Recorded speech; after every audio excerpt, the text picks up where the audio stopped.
What's up, party people, and welcome back to another episode of the Paulacast with me, your host, Paula.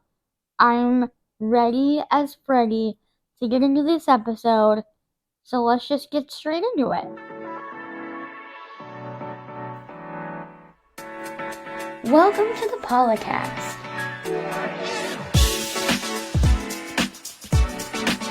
Starring me, Paula Kushensky.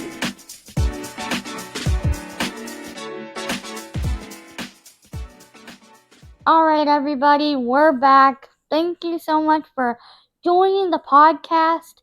Today, I wanted to start off by letting you guys know that my good friend Brian, talented behind the keyboard, he edits the pod, and he told me to send him the podcast by the end of the day. Well, he said send it soon. And I said, by the end of the day, Mr. Brian, I will get you this podcast. Well, it is 11:45 p.m. right now, and I count the end of the day to be midnight. So I have some time. So he probably thought I meant like 7 p.m., 9, maybe 10 if you're wild. Not me. I'm still living college days when in college they said that paper was due at 11:59. You bet your sweet butt that my paper was in no earlier than 11:30. So I figure, why don't we keep the good times rolling? And so this is a little bit of a later one. Alright, I'm tired, so I'm in a more suggestible state. And I'm excited to just chill and chat and vibe. And yeah, we'll see what this is like. We'll see how this goes. Okay, so one thing I want to tell you guys in the episode today is that I recently looked on my phone at my daily screen time usage average, and the number was shocking. Okay, I don't know what I expected, but y'all, I am averaging 7 hours of my time every day on my phone. That's a full-time job, okay? I am working a full-time job for free, okay? And it's to my phone. I report to my phone for 7 hours a day, apparently. And I just found that to be so, like, I was gonna say penetrating, but that's not the word I'm looking for.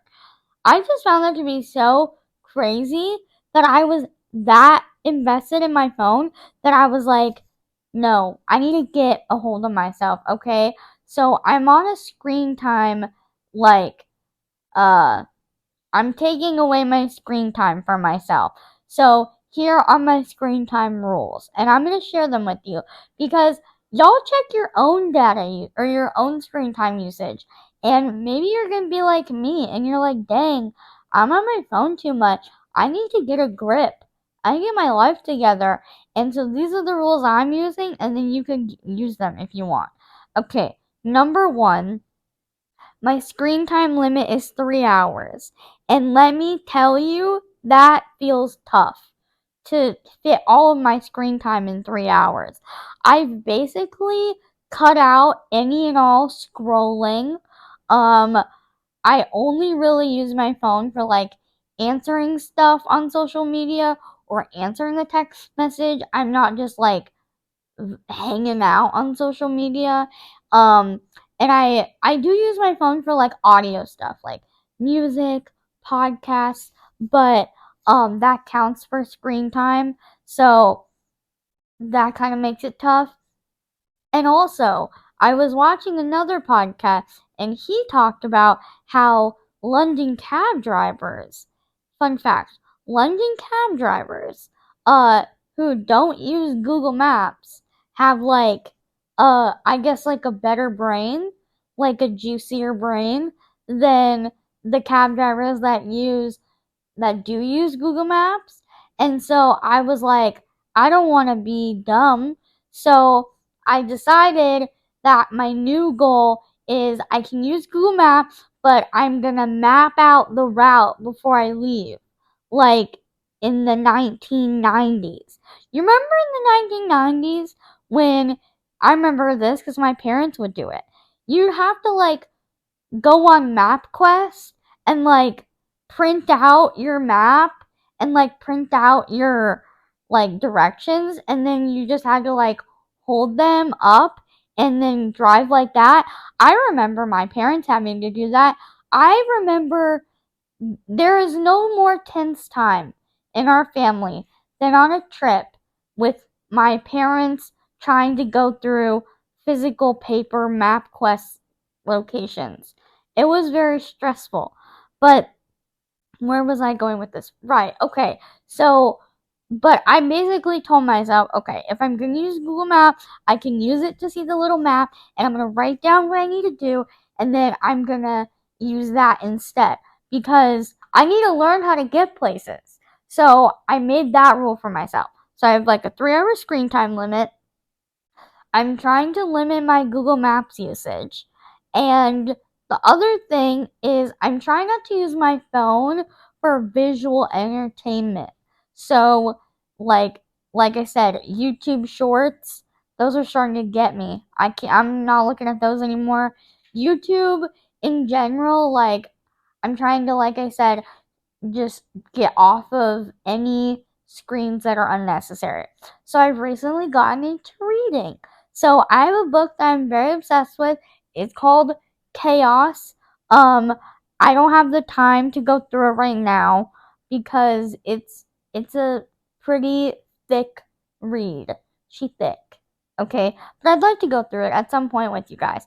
So, if you have any book recommendations, drop them in the comments. I like history. Um, I like I like things that are about like conspiracy theories. Um, but I want them to be like based in evidence. I don't want it to be like totally off the wall. I also like books about World War II. Uh, I am basically a 60-year-old man, honestly. Anything about World War II or the CIA, I want to read that. Also, I will say sometimes I do like good romance. So if you have a romance you recommend, um, historical romance, that'd be fine, but it better be historically accurate. Okay, I I don't like Bridgerton. Okay, it's not even trying to be historically accurate. It's like I just can't get into it. Anyway, okay, back to what I was saying about screen times. I'm trying to limit my screen time. Um, so those are my rules, and I've just started.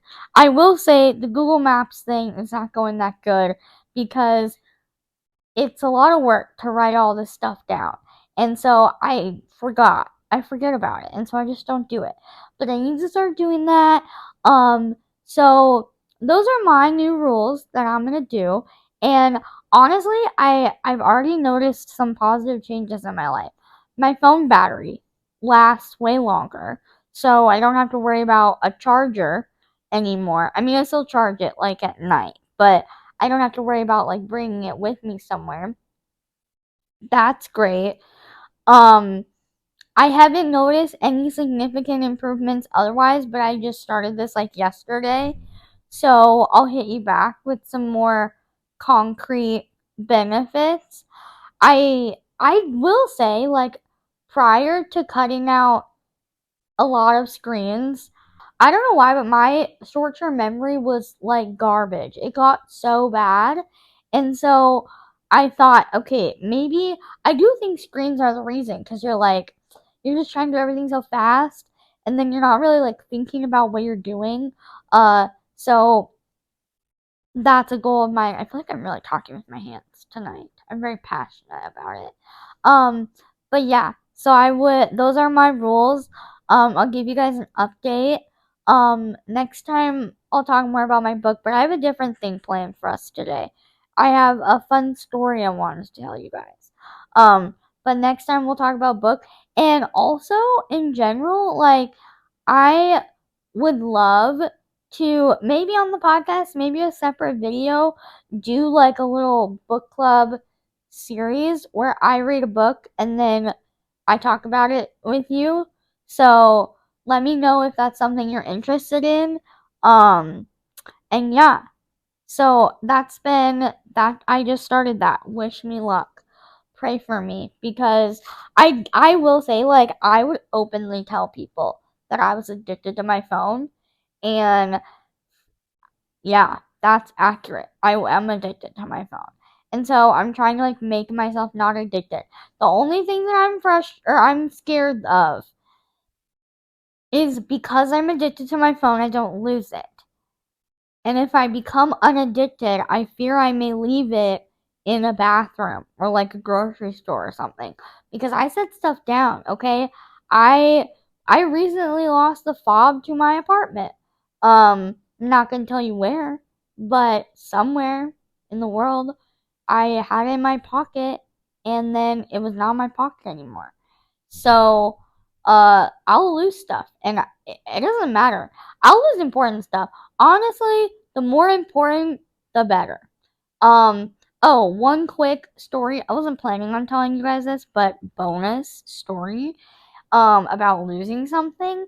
So, I had to give my birth certificate to my choir because we're going on a trip to Canada.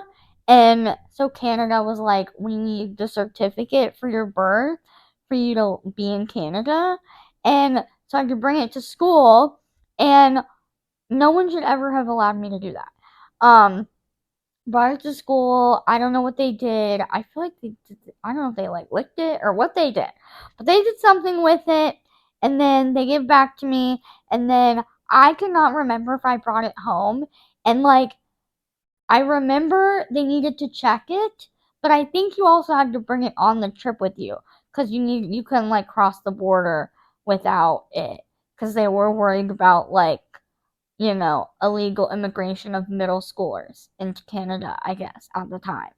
So, yeah, I had to like bring it with me. So, the night before the trip, I couldn't find it. And I was like so stressed out.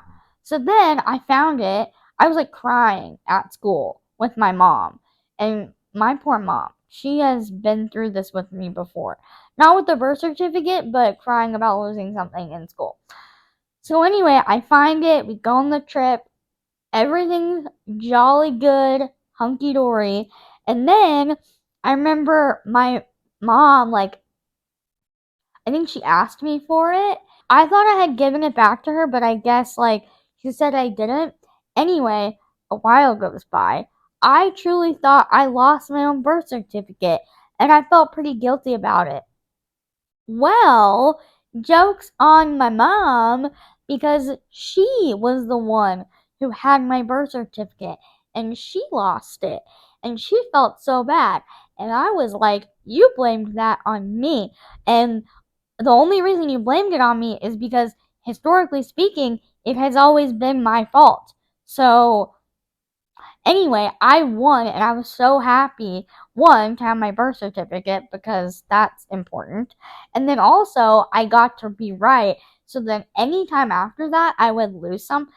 I would be like, are you sure maybe you didn't lose it because you lost my birth certificate?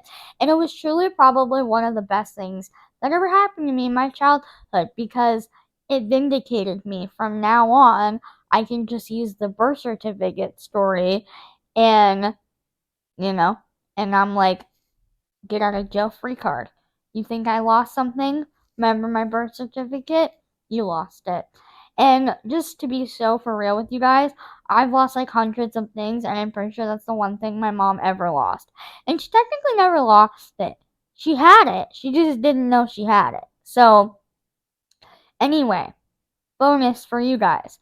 Okay, the story I wanted to tell you guys for the show today was the time I bought a used car in all cash and I had to drive all of that cash in a little pouch, like from this, like probably like 20 or 30 minutes.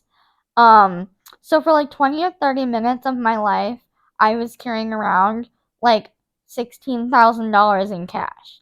And it was pretty wild. So I thought I would tell you that story. Okay, so the story starts like this. I need a car, and the car we have looks like a car that you would start a small business out of if your small business were to be drugs. So it doesn't I mean it's a great car, but it's kind of beat up a little bit. So I was like, I need a professional car because I babysit, okay? And I can't be like rolling up to these people's houses in my like sketch looking car. So I picked out a nice, sensible Nissan Altima, which I think is a good car. And it's just, I don't know, it feels very, it's done, it's done us well. Actually really well. We've driven it to North Dakota and back. So that's a good test if your car is good. Anyway, okay, so I find this Nissan Altima. Here's the problem. I have one bank in North Dakota. I don't live in North Dakota, but I refuse to change my bank, which I hope is not illegal. I think you're allowed to bank wherever you want. If that is in fact illegal to do, then I want you to know I definitely have a bank in Tennessee. You're crazy. I'm not crazy, you're crazy. Anyway, okay, so I have a bank in North Dakota, but I'm buying the car and I live in Tennessee. So let me tell you something right now. If you try to go to an ATM and take out $16,000, that's a red flag. They are gonna have a problem with that. You're not gonna be allowed to do that. So it's like, okay, I can't go to the ATM and I can't necessarily like go to my actual bank. And so what I thought about doing was you can transfer a certain amount of money into your account and or like into your debit card account, and then you have to call your bank and be like, will you up my spending limit for the day to like whatever you need, like $16,000? Because normally they have a spending limit for you every day. It's like if you go above that, they don't let you because stealing and stuff. Like they would think someone stole your card, and I'm like, no one stole my card. I'm here, just trying to buy my Nissan Altima. So for whatever reason, I think they were closed that day because I went in on a Saturday and probably didn't call them ahead of time because that just doesn't sound like something I would do. So I'm stuck. I like want this car. I need this car. I have the money, but I don't know how I'm going to give them the money. And I can't use my debit card because it has a spending limit. And I can't use the ATM because they'll probably put me in prison. And so I'm just stuck. So what I end up doing is I go to a bank that I don't bank at, which I will say, if you ever go into a bank that you don't bank at and you ask them for money out of an account that is that you don't have there, it is a confusing ask. They are confused. So we do a little back and forth. I explain the situation. They're like, you're an idiot. I'm like, yes, but can you please still give me my money? So I went to this bank that is not mine, and I did this whole little song and dance for them. And they said that they could. Oh, the other thing is you can go to a grocery store and get a cashier's check, but they only allow you to do that for like $800. So I would have to take out whatever $16,000 divided by 800 is in cashier's checks at the grocery store, and that just seemed like nuts. So yeah. Okay. Anyway, the problem. So I'm at this bank and I'm like, please. Basically, I'm using them as an insanely high limit ATM machine. Well, at first I go in because I want an official check from a real bank with real people, not the grocery store. I want to go to a real house of money. So they give me they go, I can't give you the check because you don't bank here. Because that is an important part. You have to be a member here, which is like probably pretty obvious. They're like, you're an idiot. Like, why would you ever come here? You don't even bank here. You're like asking for all our money. This is not how it works. And by the way, it's not like I bank at that bank, but not that location. Like, I am not affiliated with their company at all. Okay, so they said we can't give you a check. But what we can do is we can give you all of your money in cash. And please explain to me, if you're a banker, please explain to me how, as a bank, you cannot give me a check, but you can give me $16,000 in money. I do not understand how that works. But they said that they could, and I was kind of like not really sure what to do because I felt nervous about driving it all the way out, having all this money on me, and it's cash, so if it's gone, you're just screwed. But at the same time, I was like, I think I needed to get my car that day. I don't remember what it was, but there was like, I was on a deadline. I had to get it that day. Um, so I was like, sure, okay, give me the cash. Give me all your money. So they take out all this cash. Meanwhile, side story, little side quest here. I ended up telling the lady I was getting a Nissan Altima.